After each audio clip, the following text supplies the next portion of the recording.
Құрметті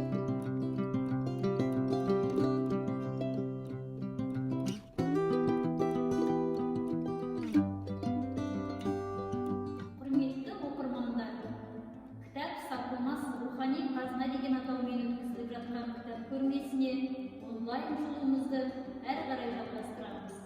Бүгін назарларыңызға педагогика, филология, журналистика, өнер, музыка, кино салаларынан түскен кітаптарды ұсынамыз.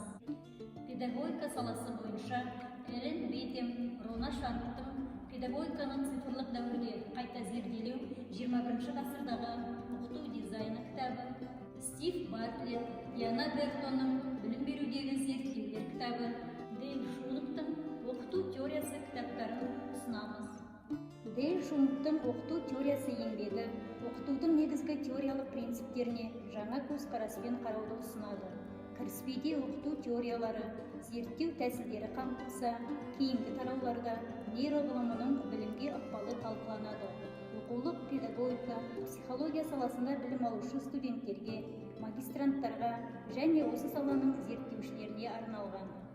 Журналистика саласы бойынша Ли Энтектің «Медиа-этика» кітабы, Роберт Хидиаттың «Телевизия, радио және жаңа медиаға мәтін жазу» кітабы, сонымен қатар медиа маман болуға талаптанған студенттерге немесе әуесқой блогерлерге Джейсон Бейбридждің «Медиа және журналистика, теория мен практикаға жаңа көзқарас» кітабын ұсыналамын.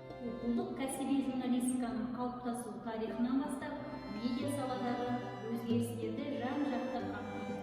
Филология саласынан Тимирязеваның «Тіл және мәдениетаралық коммуникация» кітабы, сонымен қатар Туре Яусынның «Тіл тарихына кіріспе» кітабы және Майкл Раянның «Көп томдық әдебиет теориясы» кітабы ұсынылған.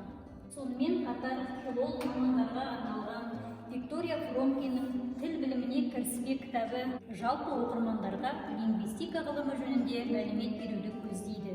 Кітапта тіл ғылымының фонетика, грамматика, морфология, синтаксис секілді тараулары қарастырылады. Өнер саласынан кино, музыка, театр салалары бойынша да бірнеше кітаптың аудармасы қойылған. Француз философы Жиль Делездің «Кино 1», «Қозғалыс бейне» және «Кино 2», «Уақыт бейне» атты 2 томдық еңбегі, Кристофер Балумның «Театр тануы», Филипп Больманның «Европа музыкасы» жан-жақты қарастырылған «Әлем музыкасының тарихы» атты 2 томдық кітабы ұсынылды. Бұл оқулықтармен ғылыми кітапхананың веб-сайтынан электронды нұсқасын көріп танысуларыңызға болады.